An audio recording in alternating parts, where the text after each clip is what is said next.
Welcome back to the podcast. You know who I am. I'm Heather Chauvin, and welcome to Mama's in Control. So from now until the end of the year of 2021, we are going to be hosting a daily podcast series called Why Not You? The reason why we're doing this is because we have had the last few years of maybe hell. Maybe it's been luxurious for some. But I'm kind of done with my bullshit. I'm kind of done with everyone else's bullshit. And I am here to help you thrive. And I'm here to challenge your beliefs about motherhood, your beliefs about womanhood, your beliefs about if you are a business owner, and in general, leadership. Why not you? There's a quote out there that says, you get to keep what you defend. And I see a whole lot of women defending why they need to be burnt out, overwhelmed, overstretched. It doesn't matter if you are a corporate working mom, if you are a business owner, or if you are a stay-at-home mom. There's something here for you. I want you to know that you are important and you matter. And the better you feel, the more everyone benefits. So during the next month or so, you're going to be getting quick tips and strategies. You're going to be listening behind the scenes of how I coach inside of our Mastery and Mastery Business coaching experience. And I'm also going to be doing some live coaching. So I want you to dive deep, make it a priority to just have a few moments of yourself every single day. I want you to send me a text message with your questions. What do you want me to talk about? 313-710-5199. And if you want to actually do the work, not just listen to the work, then you got to get your booty over to the Why Not You Challenge. Go to heatherchauvin.com/my challenge. Heather Chauvin, CHAUVIN.com/my challenge. Or you can text the word YWHY to 313-710-5199. It's a $97 product. It's a $97 challenge. We're doing it live December 6th. So if you join after the challenge is complete, you get access to all of the recordings, all of the content. I'm going behind the scenes. I'm literally going to show you my energetic time management process, which is how to manage your energy, not your time. I have PDFs for you. I have step-by-step audio for you. I even have a video showing you what my calendar looks like and how I manage my business, my babies, and my body, my mind, and my soul. So this is kind of a mini version of my mastery coaching experience. So get your butt in there. And guess what? You're a podcast listener. And I value you, and I'm grateful for you. So if you use the promo code PODCAST, you will get it for 50% off for $47. So get your butt over there. Why Not You Challenge? Register today. We want to see you on the inside of the community. We're doing it live December 6th to the 10th. But if you join after that, you still get all the juicy goodness. So head on over to Heather Chauvin, CHAUVIN.com/my challenge, or text me 313-710-5199. Text the word Y for details and use the promo code podcast for $47. Yeah, why not? Why not you? Let's dive in.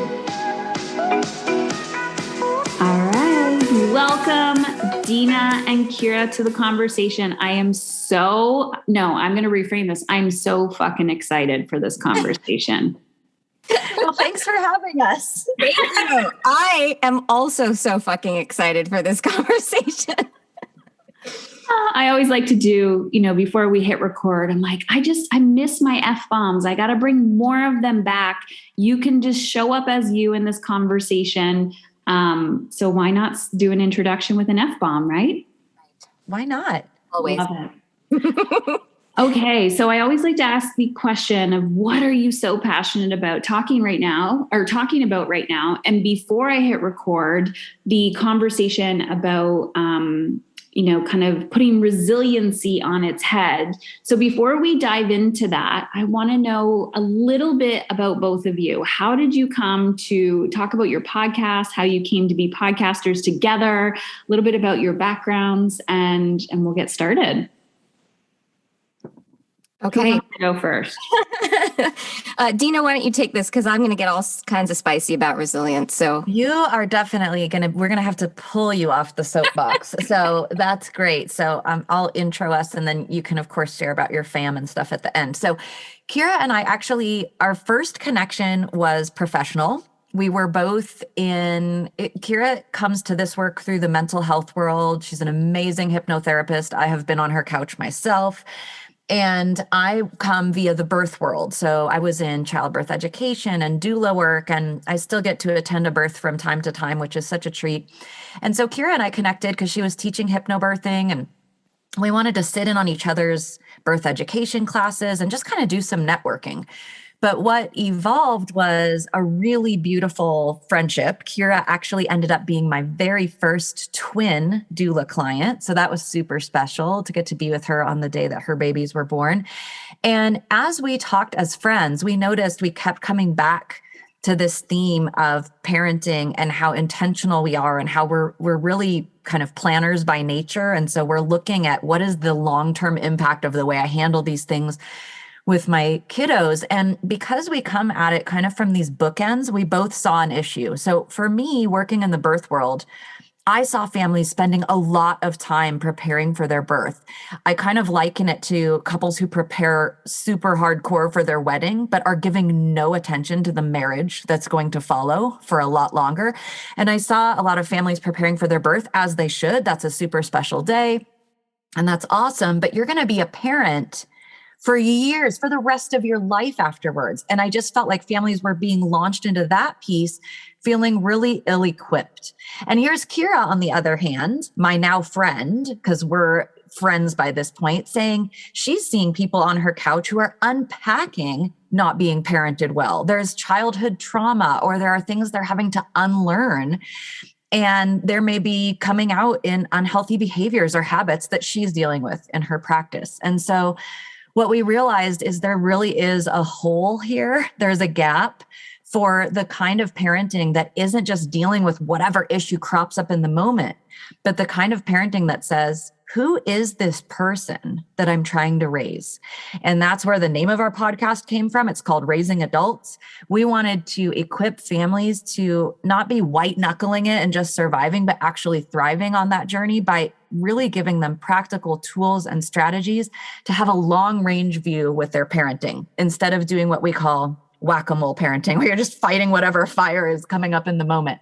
And it's really been unique. It's very niche. It's admittedly not for everyone, but it's very different because so many parenting strategies are out there, but they're either really philosophical and not practical, or they're very much, how do you just get this thing to stop? Instead of, hey, let's look at this holistically. How do we get to the point where we've raised a fully functioning, contributing adult who's responsible and making a positive impact in society and knows how to navigate their world and their relationships? So that's kind of the trajectory of the business. It's been amazing. I'm super blessed to work with Kira. I still learn from her. Sometimes we hit stop on a recording and I'm like, that episode was great for me. Thank you.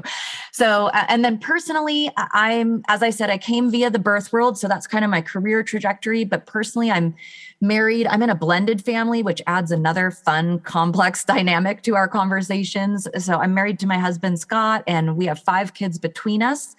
And they are, at the time of this recording, I always mess this up too, because then somebody has to have a birthday and get me all off. But right now, always screw it up. Right? I mean, that's growing. Yeah. And with 5 and then 3 that I didn't give birth to. So I feel like those took me extra long to get on the bus. So our kids right now are 17, 19, 19, 21, and 22. I always feel like she deserves a round of applause after that. Love it. Kira, anything you want to add to that? Yeah, I mean, what she said, because Deana said so beautifully. And I have twins, as she mentioned. They are 10 at the time of this recording, and I am married to my husband, David, who is British. And that comes up in the show sometimes too, just the cultural differences in our home. And we have a lot of fun. Deana and I are very different, and yet our parenting looks really similar. And sometimes that's a fascinating thing to unpack. I love this. I always love having just different conversations. And I think I was on your podcast, and while we were recording, you're like, okay, we're all saying the same thing, just in very different ways. Right. And I think there's a huge shift, a huge paradigm shift. This takes time, but I love your introduction about, the birth world is obsessed with preparing you for the birth. And then it's like, the second that child comes into the world, or maybe the fourth trimester, maybe they'll give you that. After that, they're like, good luck. Good luck. Yes. And then you end up in therapy, hypnotherapy, whatever modality you choose. And you're sitting there and going, oh crap, it's all coming up. It's all coming up. So I love hypnotherapy. I'm actually training to become a hypnotherapist right now. Hey, that's so cool. I love that. And I've realized that I've always done it naturally. I've had a lot of like energy healing in the past and training, and it's always something that I was really attracted to as a child. And when certain types of therapy weren't working for me, once I got into that world, I'm like, this feels like home. Like this feels like I always knew this. So it's interesting how we come back to ourselves. So, yeah, I love that.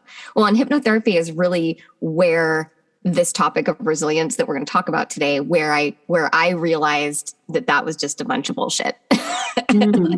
So let's talk about that, because I hear this a lot, and a little background about why resiliency. I mean, I took a whole class in social work in school on risk and resilience, and trauma was barely talked about in that class. Right.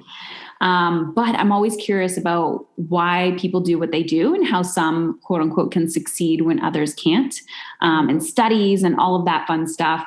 And I've been hearing this word a lot lately, post-ish pandemic, and in the corporate speaking world, they actually want conversations on resilience right now, to get their employees back in the office. Yep.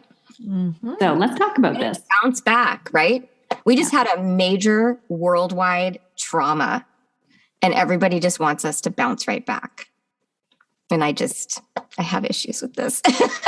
Let it out. So I think what I saw on my couch over and over again is that kids are great at appearing resilient, but they are not. They're adaptable. They're very adaptable, but that is not the same as resilience. And so what Deana and I talk about a lot when we talk about this topic is the idea that we aren't looking for bounce back. That's not resiliency. Resiliency is the ability to move through something in a healthy way so that when you come out the other side, which by the way, might take a little bit longer than a bounce back, but once you come out the other side, there's nothing residual. You have processed it and you have moved through it. And so because my specialty was phobias and habits, this is what I saw over and over again, is that the phobia or the habit came from an incident in childhood, usually between the ages of 2 and 7, sometimes 9, where the situation to an adult eye was not traumatic. But to the kid experiencing that, whatever that was for the very first time, it was. And because it was dismissed instead of processed, kids are great. They're super smart and adaptable. So what do? They're like, I got to cope with this somehow. I'm going to start biting my nails, pulling my hair. I'm going to have an irrational fear of spiders or heights. Emetophobia is a great example of this, which is the fear of vomiting. And so it sometimes presents as social anxiety. And so they're unpacking this years later. But when we're really looking at where does it come from, it came from some incident that the child was expected to be resilient, bounce back. You're okay. You know, they fall off the big toy. I use this example all the time. They take a big tumble off the big toy. And we as parents go, you're okay. Because we know they're okay. because we've tripped and fallen our whole lives and we know that we're okay. But for a kid, this is maybe the first time that they've ever had adrenaline flood through their body, their heart racing and pounding. You know what? That doesn't feel okay. I don't feel okay when that happens, even in adulthood. I just happen to know I'll survive it because I've survived it a bunch of times. But when you put your kid brain on and you look at it from a kid's perspective, how can we do that to them? Like, you're fine. And now it doesn't mesh because they go, okay, my parents telling me I'm fine. I don't feel fine. And they start to doubt their own experiences and intuition. And you can imagine then we have a snowball effect, right? And so for Deana and I, when we talk about resilience, it is all about letting go of this idea that resilience means we're going to bounce right back, and instead looking at how do we walk our kids through something and give them the healthy coping tools so that they don't develop an unhealthy coping tool that they have to unpack later down the line. Yeah. And I think that's why it has to start. I mean, the very first thing we talk about when we ever give a presentation on resilience is myth busting, because what Kira just said is so important, that there's sort of this underlying assumption, oh, kids are resilient. And I love that she used the phrase, the bounce back. It's like one of the myths is resilience means a bounce back, that it's quick. And when you're processing big feelings or dealing with hard situations or scenarios or scary events, that is often not quick. And we know that as adults, if we've had grief or loss or a challenging work situation, you're not over it in a few minutes, hours, even days. It can be weeks, it can be months. So one of the assumptions we encourage people to challenge is that it should happen quickly. And the other thing is the proximity to the event. I think we also want that to be fast. You fall down, you get up, move on. Well, that's the literal definition if you use that falling off the big toy example. But figuratively, we're asking kids to do that in life too. And that's really not fair. And we'll probably get into this more later, but true resilience actually often does not present itself until pretty far removed from the event, because there's been a healthy coping and a healthy processing that has occurred in the meantime. So we have to start with really challenging our own assumptions. And I think questioning the goal. The goal isn't a bounce back, and the goal isn't that it happens quickly. The goal is raising a human who becomes a person who knows how to handle their big feelings, knows the healthy coping tools for that, knows how to seek support and gain resources and get through that in a way that's really positive so they come out the other side. And that's exactly what we're saying. That's why it gets Kira so spicy. I was going to say, I really appreciate this conversation, and anyone that I've spoken to who has a mental health background or talks about emotional intelligence at all, I always ask them, like, what did you implement during the pandemic when it came around to education or having your kids around all the time? And most of them said, I took the pressure off myself and I took the pressure off my kids. And I would ask, and so I'm curious about both of you, but before you answer, I would also say, how would you handle when you would get the pushback, right? The cultural pushback from a teacher or a system or something like that. And they're just like, I would speak my truth and I would hold the boundary. So I'm curious about those conversations. We have the conversation about resilience and coming back into the world and really unpacking and identifying, like, listen, you've just gone through something, and I could feel it within myself as well. And I'm seeing it within my kids. And I know that this is not a one and done process, and it's going to take a while to unpack. But I'm watching the resistance of the education system, expecting my children to be who they were pre-pandemic. I was just talking about this yesterday with a friend of mine, and my frustration with what I'm seeing at my kids' school, where they just kind of came in guns blazing. I mean, it's like my kids are in fourth grade, and my understanding is that third grade at our school, things kind of go up a notch. And of course, our kids didn't have that because they were online in their pajamas. And so they came in like treating these kids like they're fourth graders. And they're not, they're second graders. They have some fourth grade academic information and abilities. But you cannot expect children who've just gone from wearing pajamas all year and are now back in school full time to be and behave, act, and meet the expectations of fourth graders. And I am frustrated that that was the approach, because they're so desperate to meet the state standards and they're so desperate to catch everybody up, which is very important. Please don't get me wrong. There are kids who really need that. And I think they could have done a nicer job of just letting the first few months be like, welcome back to school. How's everyone doing today? Like this more gentle approach. And I think what you said about, I can only speak from my experience, and I think Deana and I might be a little bit different here, but that's okay. My school's focus this year is resilience. It's like their big buzzword, and they got a strongly worded email from me because I'm very vocal about it. And I was like, so how are you measuring this resilience? Like, if a kid bounces back at school, are you checking in with the parents to see if they had a total meltdown when they got home? Because then they weren't resilient. They were just meeting your expectations of resilience. And that's the key here, especially when it comes to teacher-child, parent-child. If you set an expectation, I expect you to be resilient. Kids are very adaptable, and they're going to get really good at meeting that expectation. But it doesn't mean they're actually being resilient. And that's where we have to unpack this, right? And start to break this apart. And it comes from people being strong enough and brave enough to challenge that and to say, hey, let's talk about what you're really asking for here. Or here's what I expect to see from my child, or here's what I need my child to be doing. And not to be afraid to speak that truth, because that's actually how you get on people's radar and you start to make a positive change. I love that. Deana? Yeah, that's really true. And I also think on the adaptable piece, Kira, you're so right. And kids also, we don't always think about this, but more often than not, they want to please their grown-ups.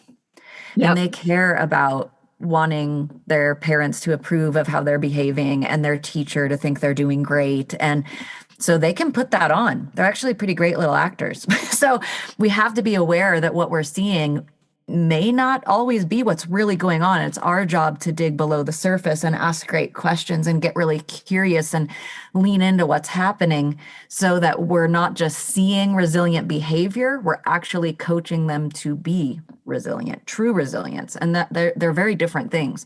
And Kira's right. Obviously, our situation is different, because I have olders. So part of it is a different process. They're able to articulate how they're feeling and that things seem super weird.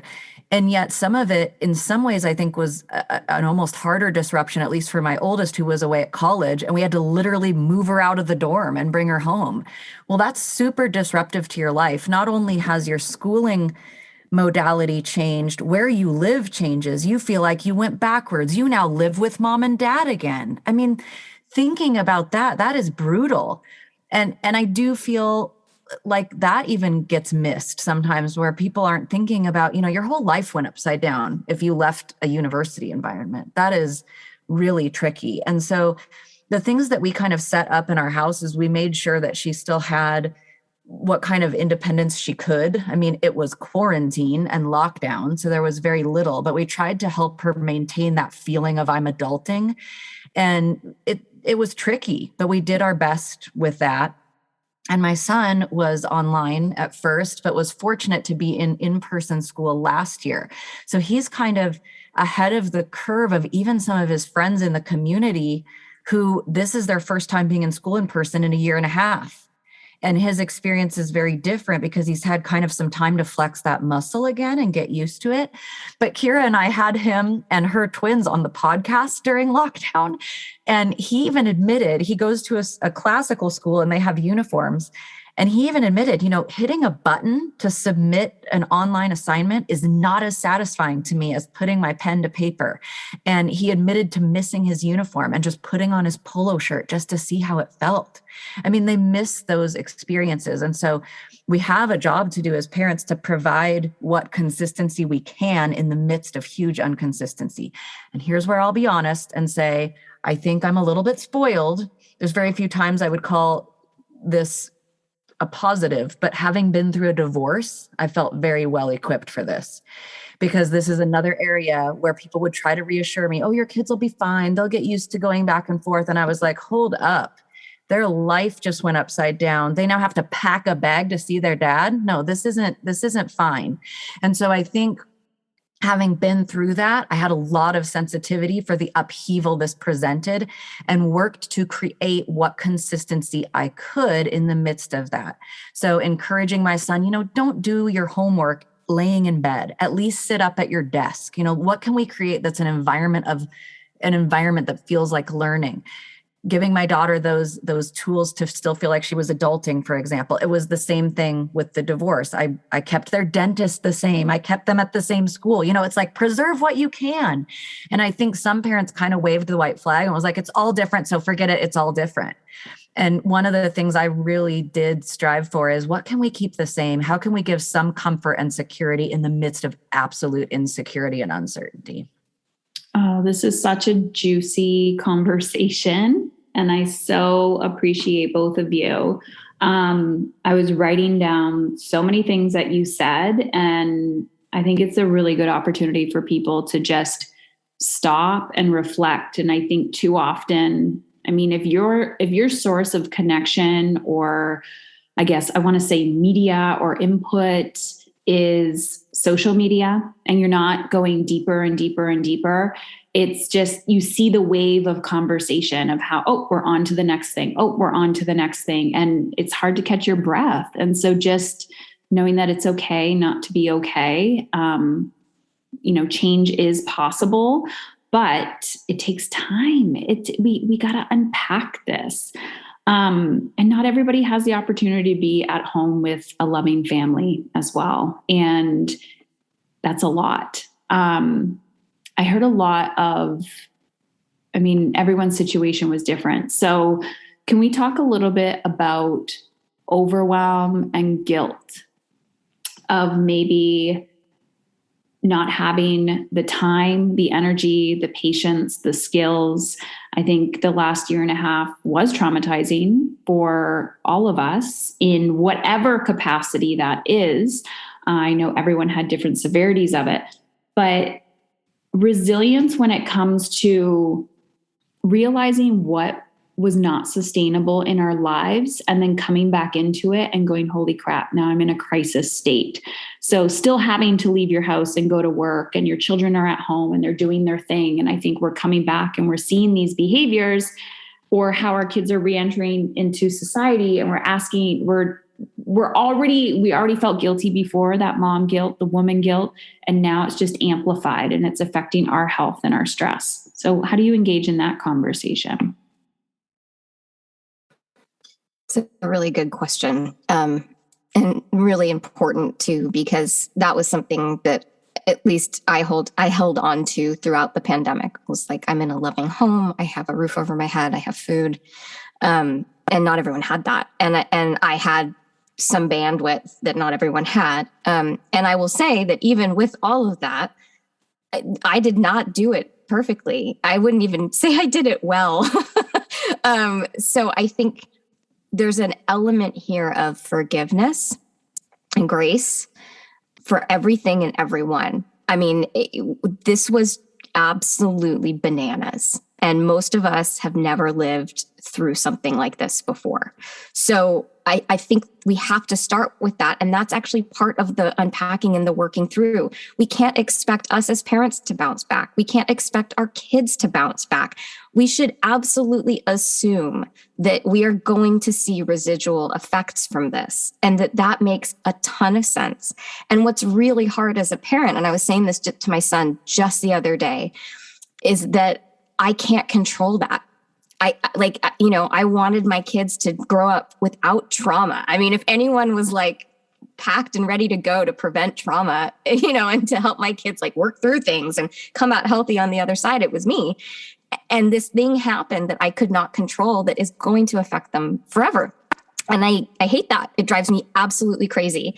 And so there has to be some acceptance of that and a questioning of like, okay, that is what it is. What do I do from here? How do I just move forward from here? So an example is the conversation I was having with my son is we made a choice as a family during the pandemic to do something that was really good for our daughter and was not as good for our son.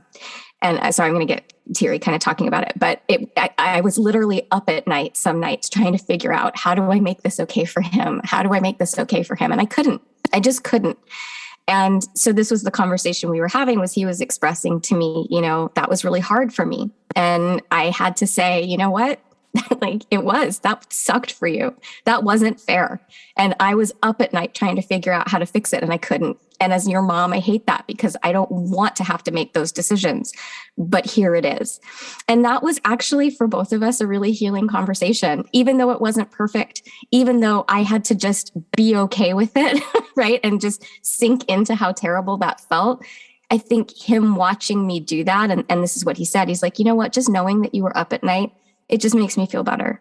Just knowing that you tried, that you really tried. And so it wasn't perfect, and we didn't fix it, but there was an authenticity there of him watching me forgive myself, ask for his forgiveness, and demonstrate that sometimes things just aren't perfect. We can't fix them. And how do we sit with that and move through it? So I don't know. I feel like I went down a really big rabbit trail there. I'm really good at the rabbit trails. I love it. Maybe your question. Well, it creates vulnerability, but it also shows the imperfection of being human. And I think sometimes people assume, because you have a podcast or education, or something, that you found a perfect way to do something, and we have to let go of that. So, Deana, I'm curious your thoughts. Yeah, I mean, I actually had a weird kind of piece of guilt that you hinted at, Heather, and that was, I was still going to work because I work, my quote day job is at my son's school. And even though they were shut down, I'm in the finance department. So I still had to go and pay the bills and make sure the lights stayed on in the building and all of that. And it really bothered me, if I'm being honest. It was very weird to everybody. It's like the world pushed the giant pause button, and I still had to go. And my kids were traumatized, and one had to leave college, and they're suddenly doing school on a screen instead of interacting with people, and I'm leaving. Like, that just felt gross. But here was what was great, and I promise I will tie it to resilience, is I got a chance to decide, how will I do this differently moving forward? And our youngest of the 5 is now a senior, and it really highlighted for me how great of a job I am determined to do at savoring the crap out of this year. And I am. So far, I am loving the job I'm doing at that, because I had this season of going, I have to leave while you're having your life totally crazy, and I'm getting this little slice of normal still while I go off to the office. And it just highlighted for me that piece about presence. I just want to be so present. I want to savor this. I know how quick it goes, because I've been through it with my other 4. And it just really brought that around for me. And interestingly, I think there is a tie to resilience, because it might mean we make a different decision. And it might even mean, to use Kira's very first example, the child who falls off the big toy might go, I'm not interested in climbing up on the big toy again. And that needs to be okay. I think the other kind of pit we fall into as we parent and with ourselves is telling ourselves figuratively, like, just get back on the horse, like, do it again. And it's okay to say, you know what that experience taught me is I don't want to have that experience again. And I think that it needs to be okay. And so what I've loved is I've seen this in my young adult children. They have made different choices about the activities they put back on their plate. Once those activities were available, they have said some strategic no's to things I even know they used to enjoy, so that they can be with their people, focus more on the things they really love, whatever it might be. And Kira and I have said this on the show before, but there is such a thing as a strategic no. And we have to remember that when we're saying yes to something, we're saying an inadvertent no to something else over here, but there's also power in the no that leaves room for a yes over here. And I think that's a piece of resilience, is we get a chance to say, you know what, my bounce back might not be quick, and it might not be in close proximity to this huge situation I've been faced with. But as I move through with resilience, I realize I have the power to make choices that impact what things look like going forward. And that's been really gratifying to see in my young adult children. And also that I got to learn it myself through that experience of all the guilt of going to work during quarantine. I love this. Oh gosh, we could talk forever, which is, yeah, we could go on and on and on about this conversation. It is so juicy. At the beginning, I found myself going into the rescuer. I always say I'm a recovering rescuer. Hence the reason why I do what I do. But I was like, you can't rescue the world, right? You cannot rescue the world right now. But what you can do is show up and do the work that you want everybody else to do and just be that beacon of light. And if, you're inspiring someone to do something. And also, I remember it was about June of this year. So a few months ago, I was done a big project in my business and they're like, "Oh, are you going to do it again?" And I just looked at them and I said, "I don't think we all realize how traumatized we are and what we just went through. I don't know if I'm going to do it again, but I'm taking this off my to-do list." And I said, "I love it, but I just need to breathe and reflect." And in the last few months, I found myself really disconnecting from social. Like I'll post and run. I try not to scroll and, my stories and, people are like, "You got to show up, you got to do this." And I was like, "No, I don't. No, I don't. I don't have to do that. I'm going to spend time in nature. I'm going to pull my kids out in nature. They're going to do it kicking and screaming. And then once we're out there, they're going to be like, I feel great." And they always do. Typically it takes a few hours or depending on how long we're out there, a few days. And then I'm like, "Oh, do you feel better now?" And they're like, "No, I want my phone back or I want my iPad back." And I'm like, "All right, I see you. I see that your energy changed." Yeah, I think it's about conversation. And there was just so many things that I'm going to go back and listen to this again and again. So many things that we touched on in this conversation. The bounce back. I heard a lot of, the strategic no, but it's like the no is the strategy, right? Taking that thing off of the to-do list, off of the calendar, or creating that space. But then there's something that we're changing within ourselves. We're changing the belief. We're changing those thoughts. We're questioning constantly, like, why am I doing that? Why do I feel overwhelmed again? Oh, okay, that I jumped in the water too deep. Okay, I'm going to swim to the shallow end. We're going to slow things down a little bit. So it's refreshing to hear that, we can course correct. We don't have to, it doesn't have to be all or nothing. Absolutely. So ladies, like I said, we could talk forever and ever and ever. Where can people get more of you? What is the approach that you take on your podcast? And letting people know to connect. I also love it when they reach out on Instagram or, DM directly on whatever platform you're using, and give the aha moments that they've had while hearing this conversation. So share all of that with them. Yeah. And I'm so glad that you asked this because our podcast definitely will dive into some of this stuff with our philosophy. Future focused parenting is a really different way of looking at some of this stuff. And I'll let Kira share even more about the podcast. But if people just want to learn about us and what we do and speaking engagements and all of that, the best place to find that is on our website. It's futurefocusedparenting.com. And we're also on both Facebook and Instagram. We put all the episode announcements there. So if you are a podcast listener and you don't want to miss an episode, you can get that. But we also post parenting tips and some quotes and try to just provide strategies and things like that. We're on, like I said, both Facebook and Instagram. Our handle is @futurefocusedparenting. Yep. And then our podcast is called Raising Adults, and we are on all major platforms, and you can also listen right on the website. And we talk about all the things related to parenting, and we always start with our why because we encourage parents to have a strong why, and then we move really quickly into the practical, talking about the hows and the whats and what does that actually look like.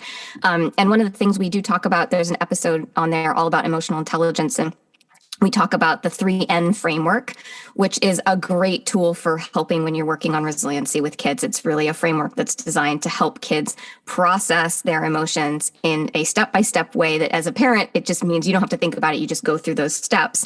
But then you're helping your kid move through instead of asking them to bounce back. So that's definitely worth checking out on our show. I love that. We will have all of those links underneath this conversation. I was listening to your podcast as well, and I love the episode where you had your children kind of do the takeover. I thought that was such a great idea. And I always love it when you hear a child's perspective and they're like, I just want my mom to take care of herself. I just want my mom to take care of herself. And yet we're like, I could never. And it's so great when you hear it from a child's perspective, because most of the time we are extremely hard on ourselves and they're over there like, I didn't even notice that she was gone for a walk. I didn't even notice that she was working out. I love that she was working because she wasn't trying to control everything I was doing. Right. Yes, totally. That's so true. And that was kind of a risk because, we gave our kids some prompts to work with, but we didn't know what they were going to say. And it actually turned out really so lovely. And I think it's really a testament that what you just said, we might feel like we're ignoring them if we work out or whatever, but often they're really grateful to see us take care of ourselves or take care of our relationship with our partner. And they love that. And can I also just, before we wrap up, thank you for using the word juicy. I mean, I know Kira was excited to swear, but when I heard you say this is a juicy conversation, I was like, that is so fun. So thank you. Thank you for bringing me some joy. I didn't even know I used the word juicy. Half the time, the things that come out of my mouth, I regret. And then I'm like, I'm not editing that. So I'm glad. No, I love it. I love the juicy conversation. I feel like juicy is the socially acceptable moist. You've done great. Oh my God. I'm Canadian. And our prime minister used moist publicly. And now it's and it's hilarious. And yeah, so I love it. Love it. Oh, you know what, Heather? I don't know when this episode's going to air, but we have Well, that's it. And I wanted to thank you for listening today because I truly believe you are exactly where you need to be. And now I have a favor to ask. In exchange for the value you've gained from this free podcast, I'd be forever grateful if you would leave us a review on iTunes. Share the show with at least one woman in your life who you feel would benefit, and or take a screenshot and share it on social media. And always feel free to tag me at Heather Chauvin. The world does not benefit from your guilt and fatigue. The world needs more women who are willing to unlearn everything they've been taught. Women who are courageous enough to feel good and not let guilt run the show. I believe you are that courageous woman. To see if my community and coaching is the right fit for you and your big vision, the relationships you desire, the money, time, energy that you know deep down you are capable of creating, then head on over to heatherchauvin.com/work with me. That's Heather Chauvin, CHAUVIN.com/work with me, and take the next step in the right direction. Taking a stand for how you feel means you are taking a stand for how your children show up as adults. And if you have a personal question or topic you'd like me to answer on the podcast, text me 313-710-5199. 313-710-5199. You are so worthy of feeling good. Now go do some scary shit.